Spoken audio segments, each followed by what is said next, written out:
Hey pals, it's me Orion, and we're back with another part of our Zero Escape Let's Play. Straight up, don't remember anything that happened. I remember editing the video. I remember me being right about the rules. And then everything else is a blank. We last left off, I think, here. I think.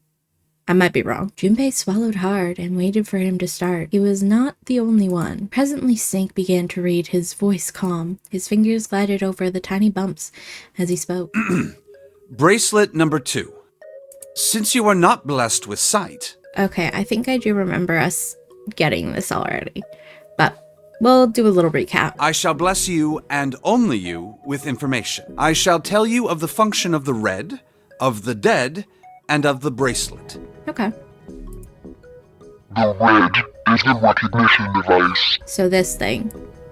It is kind of red. It will verify your number. Again, I'm very happy Zero has captions. Beside every numbered door, you will find a red. Okay. The dead is the deactivation device. It Gotcha. does exactly what it says. Once you have passed through the numbered door, you must use the dead to stop the detonator in your bracelet. You must use the dead to stop the detonator in your bracelet. But perhaps you are wondering, what does this detonator detonate?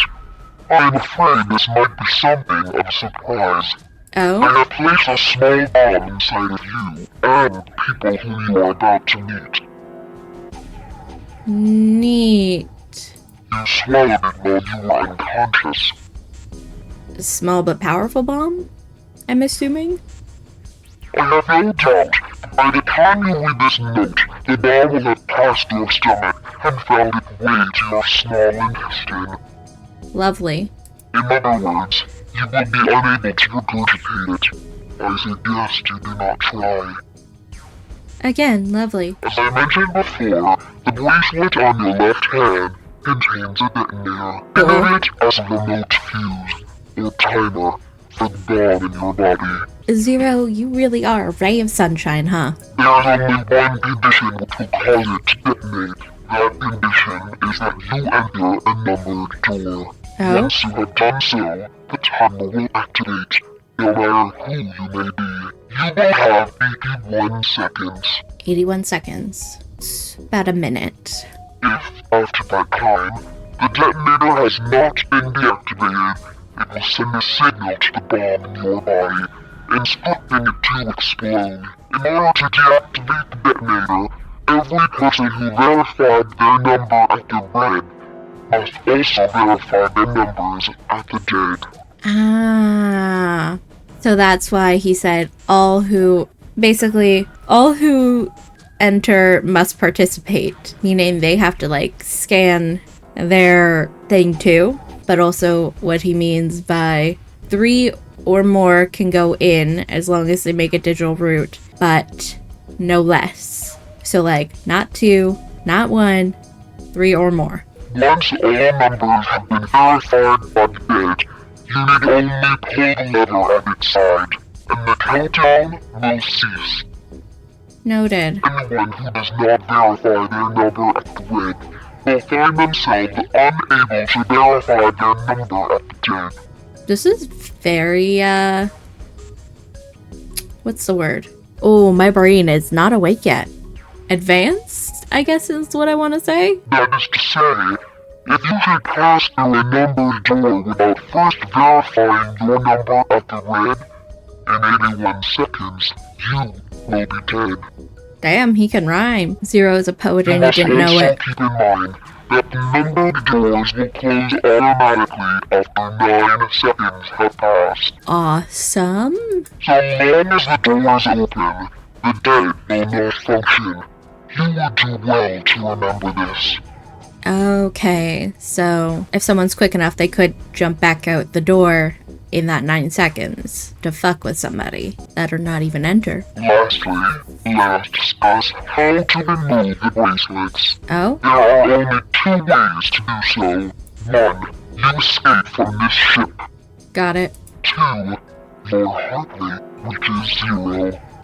Wonderful. In other words, once the bracelet is taken outside the confines of the ship, or detects that a wearer's heartbeat has fallen to zero, it will shut down automatically. Got it. There is no other way to remove your bracelet. Okay. If you attempt to force it off or disable the detonator, the bomb within you will immediately explode. So basically, like, attempt to force it off. What do you mean by that? Like, if someone's just like tugging at it, will it explode? Or do you mean like they successfully got it off and while it's still in their vicinity, it'll kaboom? This is all the information which I can impart to you. Okay. How you choose to use it is for you to decide. If used wisely, you can eliminate those who might be a danger to you. For a time, you would be able to control your fate. However, he's chosen to provide the information I to wish us. you the best of luck. Snake finished reading and carefully returned the card to his pocket. So it's saying only those who verify their numbers at the red can pass through the numbered doors. Yep. There you go, Junpei. Teams can't add or subtract people after they're scanned in. Got it. The reds, deads, and bracelets enforce the rules. They're judge, jury, and executioner. He's trying to hack up the bomb, isn't he? Shit! A fucking bomb! Come out! Come out, damn it! Okay, so yeah, we didn't know about the bomb, but I knew about the bomb because I mentioned it, I think, at one point in this part, in one of the parts, because I have played, I can't remember how far into the game I got. All I know is I did know about the bombs. In defiance of Zero's suggestion, both Santa and Seven put fingers down their throats and began to gag. No. The rest stiffened. Some touched their stomach, some simply stared at their bracelets. Junpei gingerly touched his stomach. There's a bomb inside me. Yeah, it's probably gonna be there for a while. The thought of it made me queasy. You know, I'm just having a thought of like, it's a small bomb. How small? We don't know. But also, like, what happens when they leave? Like, because I know Zero mentioned the bracelet stopped working, therefore the detonator. But like, that bomb's gonna be in them forever, and there still could be something that could cause it to explode outside of the ship. So like, and also, like, what if they ever have to go through airport security? How are they going to explain that? Yeah, I got kidnapped by this, like, weird masked dude, and he's stuffed a bomb inside me. So that's why I go beep beep. His stomach felt oddly hollow. His legs were weak. What made Zero think creating this horror show of a game was a good idea? Trauma? That's my guess. Everything's usually fueled by trauma. Junpei looked over at the others. All right. I'm gonna ask one more time. Junpei, I swear to fucking God. Do any of you know anything about Zero? Listen, well, it's possible. When we think about Danganronpa, and then we think of this. Yeah, it's possible.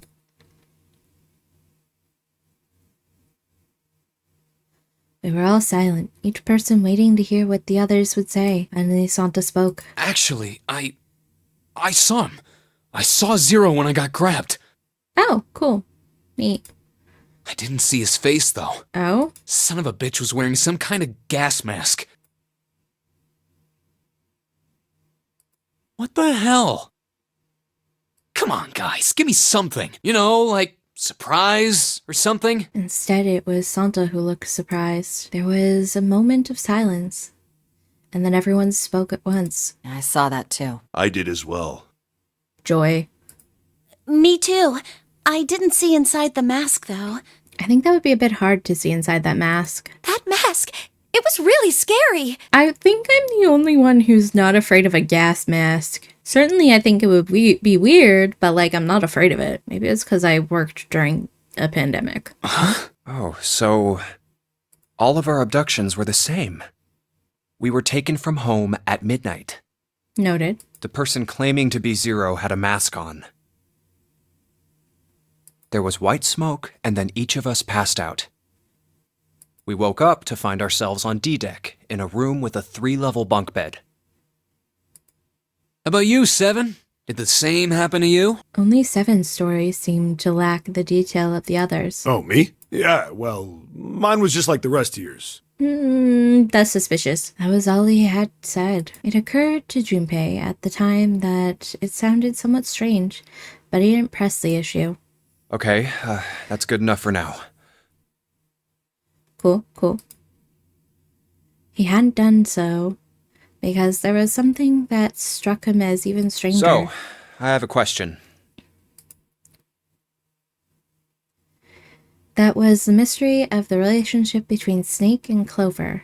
Snake and Clover, you were both kidnapped from the same room, and you woke up together. Junpei looked at them thoughtfully. So, what's the deal with the two of you anyway? It was Clover that answered. Clearly she felt she had nothing to hide. We're siblings.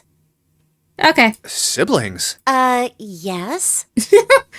Snake is my older brother, obviously. That means I'm his little sister. Okay. That really so hard to understand? Junpei was taken aback. The others seemed just as surprised. She is correct, of course. He laid his hand on Clover's shoulder. Are you, surprised? Maybe? Just like a little? Well, yeah, but Why? There are other people here with connections to one another. Yeah, I don't think that's the part that's surprising to them. Those two, for instance. I swear. We have names! Snake pointed at Junpei and June. Oh, you mean between Jumpy and me? ah, yes. You did say you were childhood friends, didn't you? Yeah? However, Junpei did mention that he hasn't seen her since elementary school. At least I remember him saying that. Wait, you went to school together? Yep. Yeah? June glanced at Junpei, uncomfortable with the sudden attention. Well, yeah. Junpei felt somewhat nervous as well, and tried to scratch his head as casually as possible. Hey, you think maybe we could figure out who Zero is this way? What do you mean, Santa?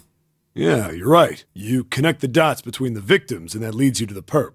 Textbook stuff. Bruh, the way you talk. Junpei. June. Does any of this ring a bell? Ring a bell. Ring a bell? They looked at one another, and like it was staged, they both tilted their neck at the same time. Well, perhaps you went to school with the son of a multimillionaire. A millionaire? Son? Well, someone bought this boat and set up all of this. Bought it, stole it, who knows, built it. Whoever Zero is, they must be incredibly rich. Well, we can't be sure of that. This is very true. To me, this seems as though it's the work of an organization, not an individual. You say that like you have experience. Most likely, Zero is simply the representative of a larger group. What sort of organization? What you talking about, funny old man? It could be a number of things. An army, perhaps, or a research group. It's just a little suspicious how he said research group, because he goes, an army, perhaps, or a research group. Perhaps this is all some sort of psychological experiment. You seriously are talking like you have experience with this. If it is, then it's a pretty fucked up experiment. You right, my dude. I mean, come on! A guy's dead! That he is, but he was also dead because he was stupid. The word dead hung in the air, heavy and ominous. The room went quiet again. I don't know who the hell this Zero asshole is, but I know for sure he's gotta be pretty fucked up in the head to do all this. If this was all one guy, then he's got some serious issues. Even with the the what? I'm sorry. I thought the word specter was spelt differently. Even with the specter of death hanging over them, their decisions. Back it up, let's start over. Even with the specter of death hanging over them, their discussions continued for some time. I feel thought like we I were just looked finished at with Dante. that topic. But then what should we do? We should talk it through. Oh my god, enough! All we're doing is talking! I was just gonna say, Santa and I, same wavelength. Santa threw up his hands, his voice filled with... What? Santa threw up his hands, his voice filled with irritation. Is it actually supposed to say, Santa threw up his hands, his voice filled with irritation? And subtract this with? This is reminding me of the Vita version of P3 Portable, how when you play as a girl, Yukari still says he in a certain scene. Santa threw up his hands, his voice filled with irritation. Talking won't solve anything! It can't help us find our way out of here! He does make a very valid point. Really sure you want to just sit around? You're gonna die. We've only got 7.5 hours left. We already wasted an hour and a half of our 9 hours. Everyone there was already on the edge of panic. What Santa told them only made that feeling more intense. No one was willing to argue this time. You're right. Very well then. There's only one way for us to proceed. Yep. Sure not gonna be fun running around knowing we gotta jump when Zero says jump. Well, it's stupid to just sit around here doing nothing. Well, thanks to Snake's card, at least we have some idea of how this all works. Correct. And so long as we all follow the rules, we will most likely be all right. Snake, you're not helping. But But what? who's going to go in which door? Okay, yeah, that's the big decision. June looked toward the numbered doors. Oh yeah, that's right. We can't have any more than 5 people in one door. All 8 of us can't go in the same door. Then it would seem we will have to split up. Okay. Wait, Lotus looked terrified. I'm telling you now, there is no way in hell that I'm going into door 5. Okay, door 5 was where Explodey Man was, right? Come on now, don't be selfish. Call me whatever the hell you want. I'm not going in there. Fair. If I'm going to have to walk through all that blood, then I'd rather stay here. I don't want to deal with that door right now either. And we were doing so well. Ace shook his head sadly. Sorry, but I ain't going in there either. Someone else can go into door 5. Okay, fair. Oh, Santa, not you too. Hey man, I just bought these shoes. Santa. We have bigger problems than your fucking shoes. They're probably gonna get wet when we leave the boat anyway. If you think I'm getting some creepy dude's blood all over him, you got another thing coming. That was the last straw. What the hell, man? Weren't you the one who kept saying we should get going? Yeah, so? Doesn't mean I wanted to go into door 5. Oh, God. There was an awkward silence. Finally, Seven spoke. Fine, I'll go into door 5. Okay. I can't go in there alone, though. Anyone else willing to come with me? There was another long silence. This time Snake was the one who went to break it. I'll go. What? Don't worry. You'll be fine. We may part now, but I'm certain we'll meet again later. Okay. How do you know that? Because I do. That's not an answer. That's the answer you're getting. If you're going, I'm going too. I'm going into door 5. Okay. What am I going to do with you? There's nothing you have to do. If I join you, the problem is solved, correct? Wait. We want to equal out to 5. So, Snake is 2. 7 is 7. Math is happening. 7 plus 2 plus 4 plus 1 equals 14. Then add the 1 and the 4 together, you get 5. Okay, I get what they're... Why? 7 is 7, and Snake is 2. Oh, right, I forget. They do the math for you. And if you add Clover's 4 and my 1, the digital root will be 5. Okay, 7 okay. plus 2 plus 4 plus 1 is 14. Got it. The digital root of 14. 1 plus 4 is 5. Right. Oh, it works perfectly. The 4 of us can go into door 5. Wait, Oh, what about the other 4? What's their digital root gonna be? 7. You could do the math because Junpei did a quick mental calculation. Lotus, Santa, June, and me. That would be 22. Our bracelet numbers are 8, 3, 6, and 5. 8, 3, 6, 5. What would our digital root be? 4. 8 plus 3 plus 6 plus 5 is 22. So, the digital root of 22, 2 plus 2 equals 4. Boom. He repeated that. He repeated what he determined. It's 4. Add up our 4 bracelet numbers and the digital root is 4. Then we can go into door 4. But what if I want to go in 5? Yeah. Huh. That worked out well. So the team assignments will be like this. 7, Snake, Clover, and Ace. They would go through door 5. But what if I want to go through door 5? Lotus, Santa, June, and me will go through door 4. But what if I want to go through door 5? Are these really the teams I want? Beyond door 5 is what remains of the 9th man. I never want to see that thing again, but something's telling me that it'd be a good idea to examine the corpse, even just a little closer. Of course, if I went through door 5, I wouldn't be going with Lotus and Santa. I could bring June with me through door 5, but that means she'd have to see the body in there. I don't want to put her through that. Junpei was torn. Should I stay silent and go through door 4? Or should I stop them and insist on door 5? As he turned his options over and over in his mind, Ace spoke up. All right then. It seems we've reached a conclusion. Shall we go? He began to walk towards door 5. I'm going through door 5. Clover and Snake followed a short distance behind. We're over there too, right, Snake? The door's not going anywhere. Slow down. Which door? What if I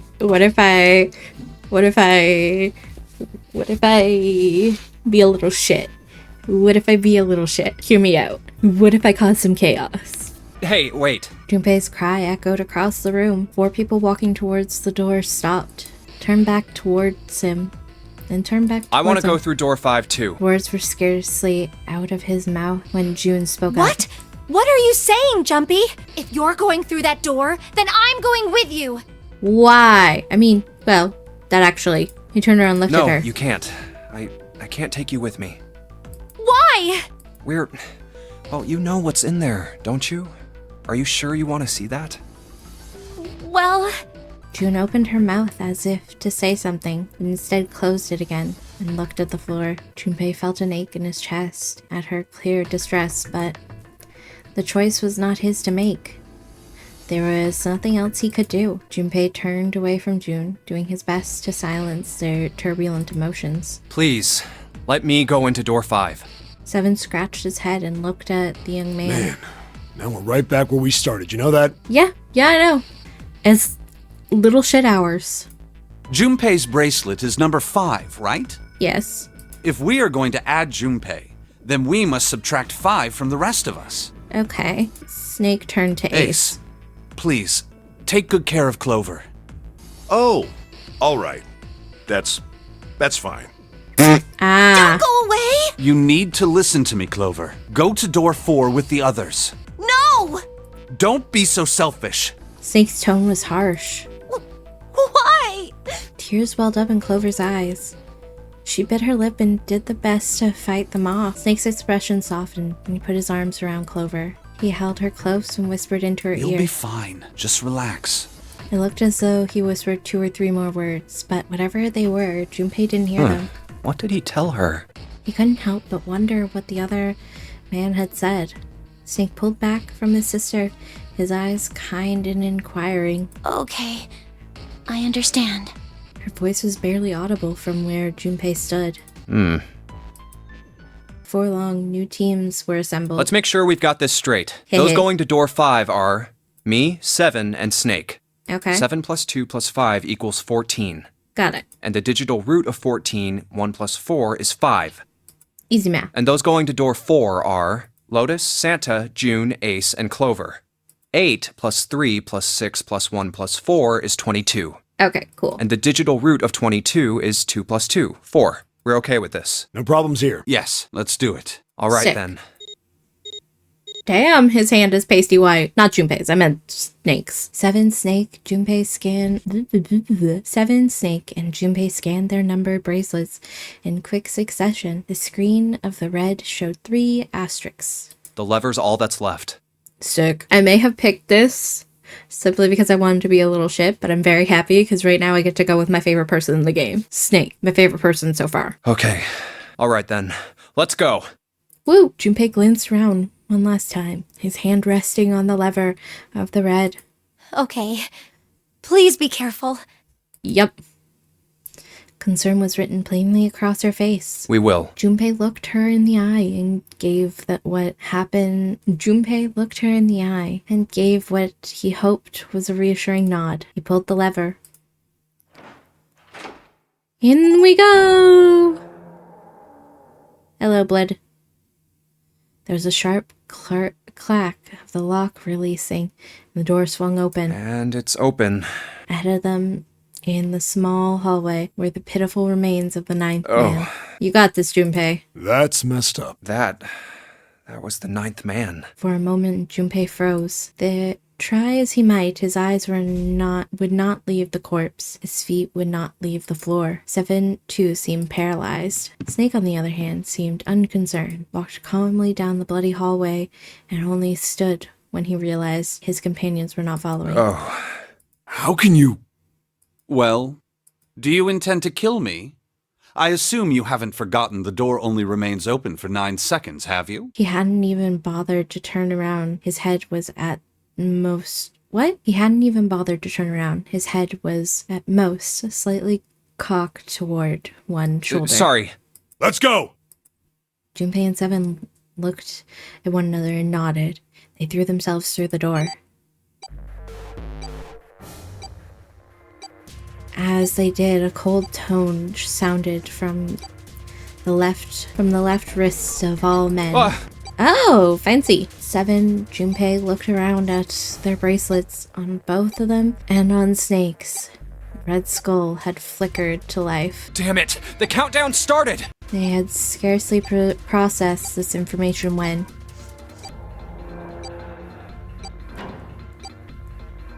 Lovely. With a metallic slam, the numbered door behind them swung shut. Shit! The door!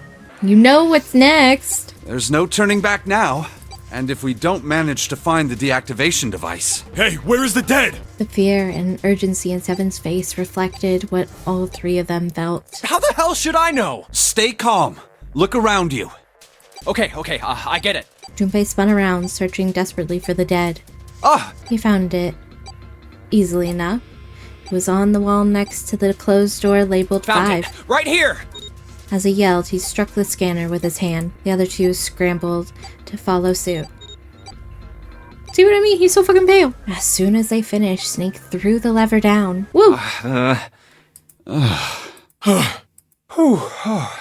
Well, it looks like it stopped. As he spoke, Junpei wiped the sweat from his forehead with a trembling hand. Goddamn thing's gonna give me a heart attack. A muscle stood out in Seven's neck, and the corners of his mouth were twitching. Jumpy, are you alright? Are you guys okay? They could hear anxious voices muffled but distinct from the other side of the door. Yeah, we're fine. The detonators have been deactivated. They heard relieved sighs, and even though the door... They heard relieved sighs, even through the door, the three men could feel the tension disperse. All right, we're moving on. Be careful, okay? Is nobody going to tell them where to find the dead? Okay. Sure thing. And they're gone. They heard footsteps moving away from the door, moving away. Before long, they were alone Now. again. Junpei looked around. Doesn't look like we can go any further this way. The hallway ended roughly 20 or 30 feet from where they stood. Maybe this wall can be moved. I love how your solution is just move it. Or not. Hey, there's a door over there. To the left, however, there was a wooden door that looked positively inviting by comparison. First class. In the middle of it was a plaque that read first class. A first-class cabin, huh? Okay. Well, it seems like it. Let's have a look then, shall we? Cool. All right then, let's go. Woo! Yeah. Without hesitation, Snake opened the door and stepped inside. Seven followed closely behind. Junpei moved to follow them as well, but he stopped just short of the threshold and looked back, not knowing why. I don't want to look, but... Lying in the small hallway was a man's body, or at least what was left of it. He tried hard to avoid looking at the grisly scene, but just wouldn't leave his mind. It's so horrible. I can't even tell what's what. What had once been a man's internal organs now looked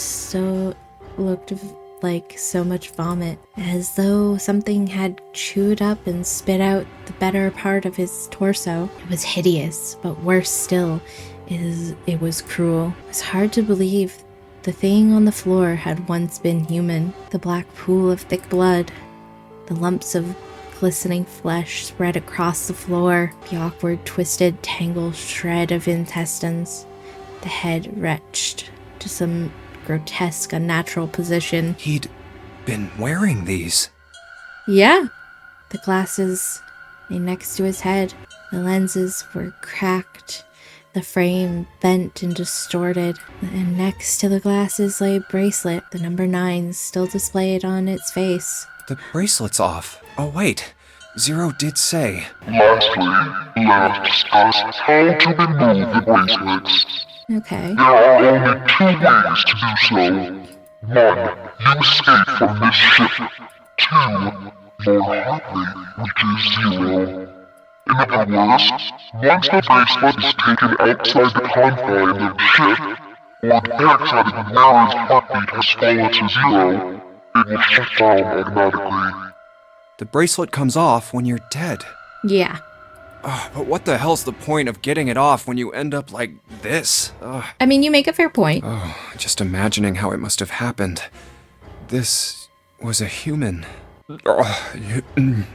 Okay, buddy. Suddenly, Junpei felt his stomach convulse, and a knot of muscle gripped in his throat. Oh god. Oh, I feel like I'm gonna puke. Oh, I gotta get out of here. Please stop making those noises. He clapped his hands over his mouth and ran into the first-class cabin. Ooh, pretty. The atmosphere changed immediately. The room was gorgeous, and despite the apparent age of the ship, none the worse for wear. Huh. Where did they? I think this is a good point to leave off. Once we come back to the next part, we should be starting our next escape, I'm assuming. But thank you so much for watching, friends. I really appreciate it, and I will catch you in the next part. Love you. Bye!